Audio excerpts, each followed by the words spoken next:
Hi guys, ഇൻസെപ്റ്റയുടെ online ക്ലാസ്സുകളിലേക്ക് എല്ലാവർക്കും സ്വാഗതം. ബിസിനസ് സ്റ്റഡീസിൻ്റെ സെക്കൻഡ് ചാപ്റ്ററായ പ്രിൻസിപ്പിൾസ് ഓഫ് മാനേജ്മെൻ്റ് ആണ് നമ്മൾ നോക്കിക്കൊണ്ടിരുന്നത്. സോ പ്രിൻസിപ്പിൾസ് ഓഫ് മാനേജ്മെൻറ്റിൽ നമ്മൾ മാനേജ്മെൻറ്റ് പ്രിൻസിപ്പിൾസിൻ്റെ മീനിങ്, ഡെഫിനിഷൻ, ഫീച്ചേഴ്സ്, ഇമ്പോർട്ടൻസ് ഇത്രയും നമ്മൾ ഫസ്റ്റ് വീഡിയോയിൽ കവർ ചെയ്തായിരുന്നു. അതിനുശേഷം നമ്മൾ ഈ ചാപ്റ്ററിൽ ടൈലേഴ്സ് സയൻറ്റിഫിക് മാനേജ്മെൻ്റ് ആണ് തുടങ്ങിയത്. അതിൽ സയൻറ്റിഫിക് മാനേജ്മെൻറ്റിൻ്റെ മീനിങ്, ഡെഫിനിഷൻ എന്നിവ നമ്മൾ നോക്കി. അതിനുശേഷം നമ്മൾ പോയത് ടൈലറിൻ്റെ പ്രിൻസിപ്പിൾസിലേക്കാണ്. പ്രിൻസിപ്പിൾസ് ഓഫ് സയൻറ്റിഫിക് മാനേജ്മെൻറ്റ് 4 നമ്മൾ പഠിച്ചായിരുന്നു. The first one science not rule of thumb, second one harmony not discord, third one cooperation not individualism, and the fourth and last one development of each and every person to his or her greatest efficiency and prosperity. ഇത്രയാണ് നമ്മൾ second ചാപ്റ്ററായ principles of മാനേജ്മെൻറ്റിൽ നോക്കിയത്.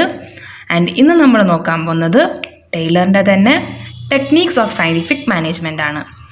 Techniques എന്ന് പറയുമ്പോൾ it is a mechanism or method by which the principles are applied in practice. നമ്മൾ ടൈലർ നേരത്തെ പറഞ്ഞ ആ 4 പ്രിൻസിപ്പിൾസ് എങ്ങനെയാണ് നമുക്കൊരു പ്രാക്ടിക്കൽ വേൾഡിൽ അപ്ലൈ ചെയ്യാൻ പറ്റുക എന്നുള്ളതാണ് ടെക്നീക്സിലൂടെ തന്നെ ടൈലർ നമുക്ക് പറഞ്ഞു തരുന്നത്. അപ്പം 4 ടെക്നിക്സ് ഓഫ് സയൻറ്റിഫിക് മാനേജ്മെൻ്റ് ആണ് ടൈലർ പറഞ്ഞിട്ടുള്ളത്. They are first one functional foremanship, second one standardisation and simplification of work, third one work study, work സ്റ്റഡിയിൽ തന്നെ method study, motion study, fatigue study and time study.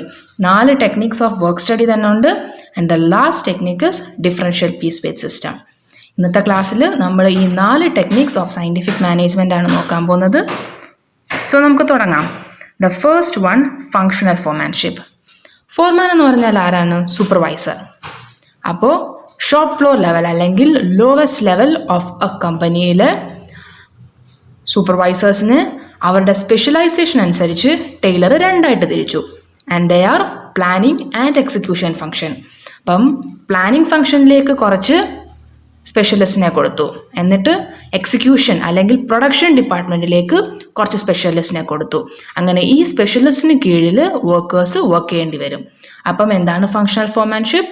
The technique introduce in an organisation for division of labour and specialisation by the separation of planning and execution function at shop floor or lowest level.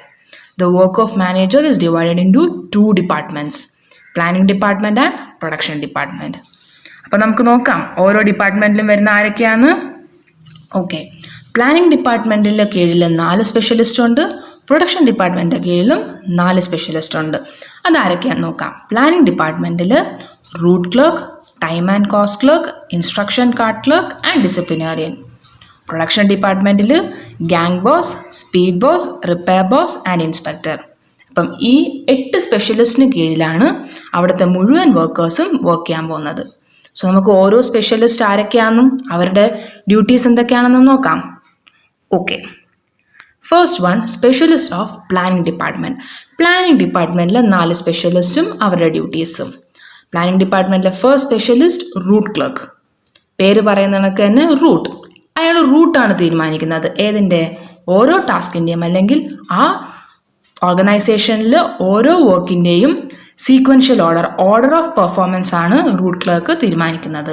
So route clerk determines the sequence of completing a particular task. Okay, the second one instruction card clerk. പേര് പറയുന്ന കണക്ക് തന്നെ അയാൾ എന്ത് കൊടുക്കും? വർക്കേഴ്സിന് instruction കൊടുക്കും. ഓരോ ജോലിയും ചെയ്യുമ്പോഴത്തേക്കും ഫോളോ ചെയ്യേണ്ട ഇൻസ്ട്രക്ഷൻസ് എന്തൊക്കെയാണെന്നുള്ളത് ഒരു കാർഡിൽ എഴുതി പ്രിപ്പയർ ചെയ്ത് വർക്കേഴ്സിന് കൊടുക്കും. അതാണ് ഇൻസ്ട്രക്ഷൻ കാർഡ് ക്ലർക്കിൻ്റെ duty. So instruction card clerk prepares and gives instruction card to workers, and the workers must follow these instructions while performing their duties. Okay, now the third one, time and cost clerk. അതും പേര് പറയുന്ന കണക്ക് തന്നെ he records the time and cost.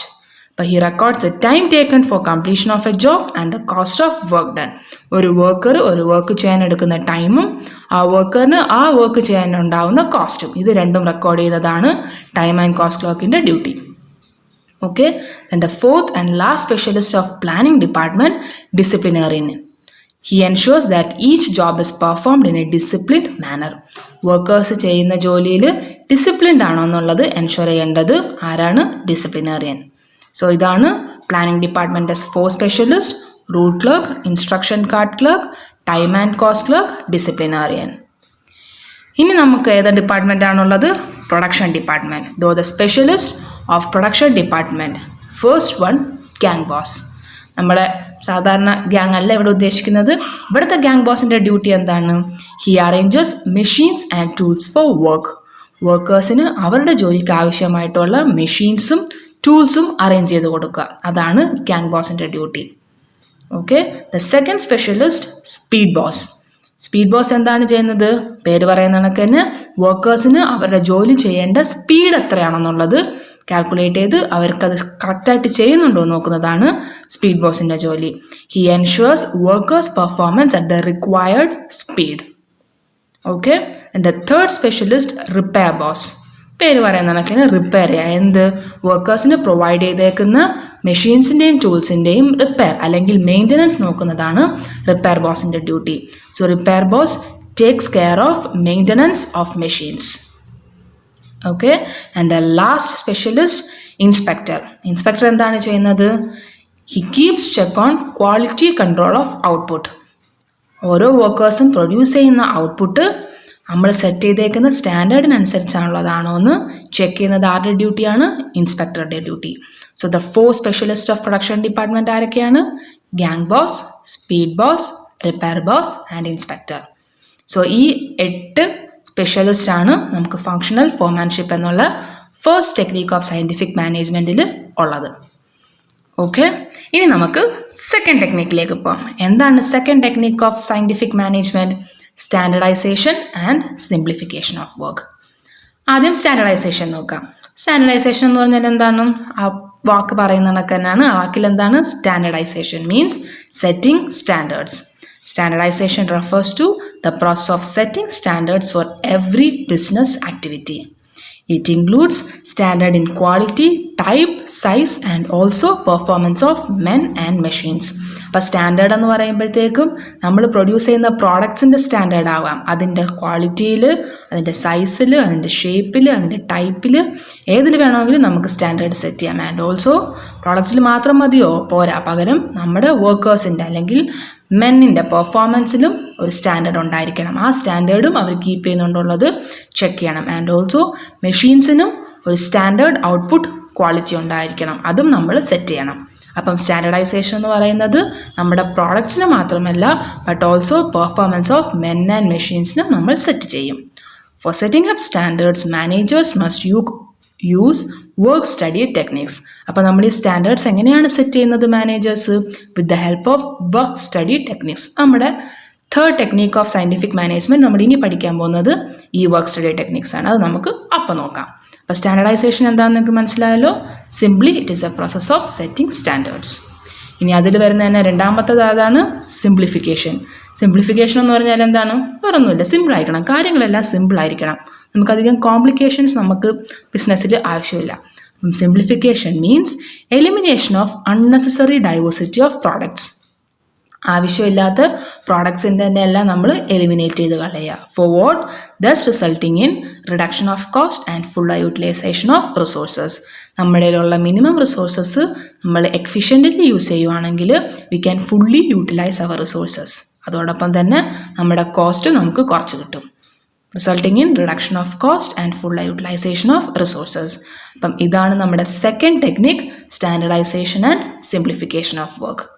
Okay അല്ലേ? ഇനി നമ്മുടെ third ടെക്നിക്കിലേക്ക് നമുക്ക് പോവാം. ഏതാണ് third technique? Work study. Work സ്റ്റഡിയിൽ തന്നെ 4 സ്റ്റഡീസ് ഉണ്ട്. നമുക്ക് അതിൽ ഓരോന്നോരോന്നായിട്ട് പോവാം. And the first technique of work study is method study. എന്താണ് മെത്തേഡ് സ്റ്റഡി? അതും അതിൻ്റെ പേര് പറയുന്ന നമുക്ക് മെത്തേഡ് കണ്ടുപിടിക്കുക. എന്ത് method? The best way of doing the job. Best method കണ്ടുപിടിക്കുക. The objective of method study is to find out one best way of doing the job to maximize efficiency in the use of resources and to reduce cost of production and to maximize quality and satisfaction of customers. അപ്പോൾ നമ്മൾ method study എന്തിനാണ് കണ്ടുപിടിക്കുന്നത്? Mainly 4 objectives നമുക്കുണ്ട്. എന്താണ്? First one, maximise efficiency in use of resources. Resources efficiently maximum നമുക്ക് use ചെയ്യാൻ പറ്റണം. Second one, reduce cost of production. Production cost ഏറ്റവും മിനിമം ആയിരിക്കണം. ആൻഡ് ടു മാക്സിമൈസ് ക്വാളിറ്റി, നമ്മുടെ പ്രൊഡ്യൂസ് ചെയ്യുന്ന പ്രോഡക്ട്സിൻ്റെ ക്വാളിറ്റി മാക്സിമം ആയിരിക്കണം. ആൻഡ് സാറ്റിസ്ഫാക്ഷൻ ഓഫ് കസ്റ്റമേഴ്സ്, നമ്മളിതെല്ലാം ചെയ്യുന്നത് കസ്റ്റമേഴ്സിൻ്റെ സാറ്റിസ്ഫാക്ഷൻ ഉണ്ടാവാൻ വേണ്ടിയിട്ടാണ്. അപ്പം ഇതിനെല്ലാം വേണ്ടിയിട്ടാണ് നമ്മൾ മെത്തേഡ് സ്റ്റഡി കണ്ടുപിടിക്കുന്നത്. Okay, and methods should be decided scientifically and not by rule of thumb. ഇത് നമ്മൾ പഠിച്ച കാര്യമാണ്. മെത്തേഡ് സ്റ്റഡിയിൽ ബെസ്റ്റ് മെത്തേഡ് കണ്ടുപിടിക്കേണ്ടത് സയൻറ്റിഫിക്കലി എടുക്കുന്ന ഡിസിഷൻ്റെ ബേസിലായിരിക്കണം. അല്ലാണ്ട് we should not go by rule of thumb. Rule of thumb എന്ന് പറഞ്ഞാൽ എന്തായിരുന്നു? The are the traditional methods of past experience, intuitions or trial or error method. ഈ ഒരു മെത്തേഡ് നമ്മൾ ഫോളോ ചെയ്യാൻ പാടില്ല. നമ്മൾ എടുക്കുന്ന ഡിസിഷൻസ് സയൻറ്റിഫിക് ഡിസിഷൻസ് ആയിരിക്കണം. അതാണ് മെത്തേഡ് സ്റ്റഡിയിൽ പറയുന്നത്. ഓക്കെ, സോ വർക്ക് സ്റ്റഡി ടെക്നിക്കിൽ ഫസ്റ്റ് വൺ മെത്തേഡ് സ്റ്റഡി. ഇനി സെക്കൻഡ് വൺ ആണ് motion study. Second technique of work study. എന്താണ് മോഷൻ സ്റ്റഡി കൊണ്ട് പറയുന്നത്? Motion, it is the movement. അപ്പം മോഷൻ സ്റ്റഡിയിൽ പറയുന്നതെന്ന് പറഞ്ഞാൽ it refers to identifying and eliminating wasteful movements resulting from unnecessary and unproductive motions of workers so that it takes less time to complete the job efficiently. അപ്പോൾ നമുക്ക് ആവശ്യമില്ലാത്ത movements എല്ലാം നമ്മൾ eliminate ചെയ്ത് കളയുകയാണ്. എന്തുകൊണ്ടാണ്? സോ ദാറ്റ് വർക്കേഴ്സിന് ഒരു ജോലി ചെയ്യാൻ എടുക്കുന്ന സമയം കുറവായിരിക്കും. അതുകൊണ്ട് തന്നെ അവർക്ക് മോസ്റ്റ് എഫിഷ്യൻ്റ്ലി ആ വർക്ക് ചെയ്യാനും പറ്റും. അതാണ് മോഷൻ സ്റ്റഡി കൊണ്ട് ഉദ്ദേശിക്കുന്നത്. Okay, now the third one fatigue study. Fatigue study, fatigue എന്ന് പറഞ്ഞാൽ എന്താണ്? ഫെറ്റീഗ് മീൻസ് ടയർനെസ്, ക്ഷീണം.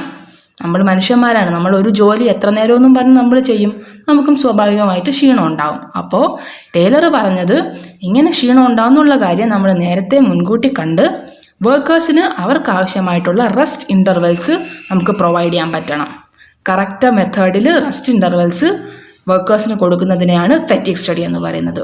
Fatigue study seeks to find out the amount and frequency of rest intervals to be given to workers in completing a task. The rest intervals should be determined scientifically, and this will enable workers to regain their lost energy and thus resulting in increased operational efficiency. അപ്പം നമ്മൾ ഈ fatigue സ്റ്റഡിയിൽ time ഇൻ്റർവെല്ലും നമ്മൾ എങ്ങനെയായിരിക്കണം കണ്ടുപിടിക്കേണ്ടത്? Should be done in scientific method. Okay, നമുക്ക് scientific method വഴി കറക്റ്റായിട്ടുള്ള rest intervals കൊടുക്കാൻ പറ്റിയാൽ എന്താണ് ഗുണം? ജോലിക്കാർക്ക് അവർക്ക് നഷ്ടപ്പെട്ട എനർജി റീഗെയിൻ ചെയ്യാനുള്ള ഒരു അവസരവും കിട്ടും. അപ്പം എനർജറ്റിക് ആയിട്ട് വർക്ക് ചെയ്യുന്ന വർക്കേഴ്സിനെ കൊണ്ട് അവരുടെ എഫിഷ്യൻസി മാക്സിമം നമുക്ക് യൂട്ടിലൈസ് ചെയ്യാനും പറ്റും. ഓക്കെ, അതാണ് നമ്മുടെ third study, fatigue study. And the last work study is time study. Time സ്റ്റഡിയാണ് നമ്മുടെ വർക്ക് സ്റ്റഡിയുടെ last technique. It determines the standard time taken to perform a well defined job. ഒരു job ചെയ്യാൻ വേണ്ടിയിട്ട് ഒരു വർക്കർ എടുക്കുന്ന സ്റ്റാൻഡേർഡ് ടൈം സെറ്റ് ചെയ്യുന്നതാണ് time സ്റ്റഡിയിൽ. The objective of time study is to determine the number of workers to be employed, frame suitable incentive schemes, and determine labor costs for which workers are categorized as efficient and inefficient. അപ്പോൾ time study നമ്മൾ മെയിനായിട്ട് എന്തിനായിട്ടാണ് നടത്തുന്നത്? നമുക്ക് ഒരു ജോലി ചെയ്യാൻ എത്ര സമയം ഉണ്ടെന്ന് അറിഞ്ഞാൽ എത്ര സമയം വേണം എന്ന് കൃത്യമായിട്ട് അറിഞ്ഞാൽ മാത്രമേ ആ ജോലി ചെയ്യാൻ വേണ്ടി എത്ര വർക്കേഴ്സിനെ അലോട്ട് ചെയ്യണം നമുക്ക് കണ്ടുപിടിക്കാൻ പറ്റത്തുള്ളൂ. അതാണ് first one, to determine the number of workers to be employed. ആ വർക്കേഴ്സ് എത്രയാണ് എംപ്ലോയ് ചെയ്യണം നമ്മൾ അറിഞ്ഞു കഴിഞ്ഞാലാണ് അവരുടെ ഇൻസെൻറ്റീവ് സ്കീംസ്. ഇൻസെൻറ്റീവ് എന്ന് പറഞ്ഞാൽ അവരുടെ പേയ്മെൻറ്റ് മെത്തേഡ്, എന്ത് മെത്തേഡ് വഴിയാണ് അവർക്ക് പേയ്മെൻറ്റ് നടത്തേണ്ടതെന്ന് നമ്മൾ തീരുമാനിക്കാൻ പറ്റത്തുള്ളൂ. And then determine labour cost. Payment method കണ്ടുപിടിച്ച് കഴിഞ്ഞാൽ അവർക്ക് എത്ര പേയ്മെൻറ്റ് നടത്തണം എന്നുള്ളത് നമുക്ക് കണ്ടുപിടിക്കാൻ പറ്റത്തുള്ളൂ. അപ്പോൾ ടൈം സ്റ്റഡി വെച്ചിട്ടാണ് നമ്മൾ സ്റ്റാൻഡേർഡ് ടൈം കണ്ടുപിടിക്കുന്നത്. സ്റ്റാൻഡേർഡ് ടൈം കണ്ടുപിടിച്ചതിന് ശേഷമേ നമുക്ക് എത്ര വർക്കേഴ്സ് വേണം എന്നുള്ളതിൻ്റെ കൃത്യമായ കണക്കറിയാൻ പറ്റൂ. നമ്മൾ നമ്പർ ഓഫ് വർക്കേഴ്സ് കണ്ടുപിടിച്ചതിന് ശേഷമാണ് ഇൻസെൻറ്റീവ് സ്കീംസ് അല്ലെങ്കിൽ പേയ്മെൻറ്റ് മെത്തേഡ് നമ്മൾ നോക്കുന്നത്. അതിന് ശേഷമാണ് ലേബർ കോസ്റ്റ് നമുക്ക് ഡിറ്റർമിൻ ചെയ്യാൻ പറ്റത്തുള്ളൂ. അപ്പോൾ ഇതെല്ലാം ടൈം സ്റ്റഡിയിലാണ് വരുന്നത്. അപ്പോൾ നമ്മൾ ഈ ലേബർ കോസ്റ്റ് എങ്ങനെയാണ് കണ്ടുപിടിക്കുന്നത്? For which workers are categorised as efficient and inefficient. അപ്പോൾ ലേബർ കോസ്റ്റ് കണ്ടുപിടിക്കാൻ വേണ്ടിയിട്ട് വർക്കേഴ്സിനെ ടൈലർ രണ്ടായിട്ട് തിരിച്ചു. ഏതൊക്കെയാണ്? എഫിഷ്യൻറ്റും ഇൻഎഫിഷ്യൻറ്റും. ഈ ഒരു ബേസ് ഓഫ് പ്രിൻസിപ്പിളാണ് നമ്മുടെ നെക്സ്റ്റ് ടെക്നിക്കിൽ വരുന്നത്, differential piece wage system. Differential എന്ന് പറഞ്ഞാൽ വ്യത്യസ്തമായ, പീസ് വേജ് സിസ്റ്റം എന്ന് പറയുമ്പോഴത്തേക്കും അവർക്ക് കൊടുക്കുന്ന വേജസ്. അപ്പം വർക്കേഴ്സിന് ഒരേ ജോലി ചെയ്യുന്ന ജോലിക്കാർക്ക് തന്നെ, വർക്കേഴ്സിന് തന്നെ 2 വേജ് കൊടുക്കുക. അതാണ് ടൈലറിൻ്റെ fourth technique, differential piece wage system. അതെങ്ങനെയാണ് ഒരു ജോലി ചെയ്യുന്ന ആൾക്കാർക്ക് തന്നെ 2 വേജ് കൊടുക്കുന്നത്? അതിനുവേണ്ടി വർക്കേഴ്സിനെ ടൈലർ 2ആയിട്ട് തിരിച്ചു, എഫിഷ്യൻ്റ് എന്നും ഇൻഎഫിഷ്യൻ്റ് എന്നും. It refers to wage system wherein different workers are paid differently on basis of their efficiency. Under this plan, standard output per day is established and 2 piece rates are used. അപ്പോൾ ഇതിനു വേണ്ടി എന്താണ് Taylor പറഞ്ഞത്? ആദ്യം നമ്മൾ standard output per day കണ്ടുപിടിക്കണം. ഒരു ദിവസം ഒരു വർക്കർ പ്രൊഡ്യൂസ് ചെയ്യേണ്ട ഔട്ട്പുട്ടിൻ്റെ സ്റ്റാൻഡേർഡ് നമ്മൾ സെറ്റ് ചെയ്യണം. എന്നിട്ടോ ഈ സെറ്റ് ചെയ്ത സ്റ്റാൻഡേർഡ് കീപ്പ് ചെയ്യുന്ന അല്ലെങ്കിൽ അച്ചീവ് ചെയ്യുന്ന ജോലിക്കാരെ നമ്മൾ എഫിഷ്യൻ്റ് എന്നും വിളിക്കണം, അച്ചീവ് ചെയ്യാത്തവരെ ഇൻഎഫിഷ്യൻ്റ് എന്നും വിളിക്കണം. ആൻഡ് സ്വാഭാവികമായിട്ടും എഫിഷ്യൻ്റ് ആയിട്ടുള്ള ആൾക്കാർക്ക് കൂടുതൽ വേജ് കൊടുക്കണം, ഇൻഎഫിഷ്യൻ്റ് ആയിട്ടുള്ളവർക്ക് കുറച്ച് വേജ് കൊടുക്കണം. അതാണ് ഡിഫറൻഷ്യൽ പീസ് വേജ് സിസ്റ്റത്തിൻ്റെ രീതി. So under this plan standard output per day is established and 2 piece rates are used. ഏതൊക്കെയാണ് 2 piece rate? Higher piece rate for those who achieves up to or more than the standard, that is the efficient worker. അപ്പോൾ efficient workersന് higher piece rateും അങ്ങനെ ആകുമ്പോൾ inefficient workersന് lower piece rateും. Lower piece rate for those who fail to reach the standard, that is the inefficient workers. എന്തിനാണ് ഇങ്ങനെ efficient എന്നും inefficient എന്നും തിരിക്കുന്നതും higher റേറ്റും lower റേറ്റും കൊടുക്കുന്നതും? The main aim is the extra benefit motivates a workers to improve their performance and thus production will be maximised. നമ്മൾ ഇനിയും നന്നായിട്ട് ജോലി ചെയ്താൽ നമുക്ക് കുറച്ചുകൂടെ പൈസ കിട്ടുമെന്ന് നമുക്കൊരു തോന്നലുണ്ടെങ്കിൽ നമ്മൾ പിന്നെയും നന്നായിട്ട് വർക്ക് ചെയ്യത്തില്ലേ? അതുകൊണ്ട് നമ്മുടെ വർക്കേഴ്സിൻ്റെ എഫിഷ്യൻസി കൂട്ടാൻ വേണ്ടിയിട്ടാണ് ടൈലർ ഇങ്ങനെ ഒരു ടെക്നിക്ക് കൊണ്ടുവന്നത്. നമ്മൾ ഫസ്റ്റ് പറഞ്ഞായിരുന്നു ടൈലറിൻ്റെ എല്ലാ പ്രിൻസിപ്പിൾസും എല്ലാ ടെക്നിക്സും അദ്ദേഹം കൊണ്ടുവന്നതിൻ്റെ മെയിൻ എയിം എന്തായിരുന്നു? വർക്കേഴ്സിൻ്റെ എഫിഷ്യൻസി കൂട്ടാൻ വേണ്ടിയിട്ട്. അപ്പം അതിൽ ഏറ്റവും ഇമ്പോർട്ടൻ്റ് ആയിട്ടുള്ള ഒരു പ്രിൻസിപ്പിൾ അല്ലെങ്കിൽ ഒരു ടെക്നിക്കാണ് ഡിഫറൻഷ്യൽ പീസ് വേജ് സിസ്റ്റം. അപ്പം ഇൻഎഫിഷ്യൻ്റ് ആയിട്ടുള്ള വർക്കേഴ്സിന് മോട്ടിവേഷനാണിത്. മോട്ടിവേഷൻ കൊടുക്കുകയാണ്, ഞാൻ ഇനിയും എഫിഷ്യൻ്റ് ആവുകയാണെങ്കിൽ എനിക്ക് കുറച്ചും കൂടെ ഹയർ റേറ്റിൽ എനിക്ക് പൈസ കിട്ടുമെന്നുള്ളത്. So this motivates a workers to improve their performance. Okay, അപ്പം ഇതാണ് നമ്മുടെ fourth technique, differential piece wage system. അപ്പം നമ്മൾ 4 പ്രിൻസിപ്പിൾസും പഠിച്ചു, ടൈലറിൻ്റെ 4 ടെക്നിക്സും പഠിച്ചു. ഓക്കെ, സോ ഇനി നമുക്ക് ബാക്കി നെക്സ്റ്റ് ക്ലാസ്സിൽ നോക്കാം. അതുവരെ ഗുഡ് ബൈ ഗൈസ്.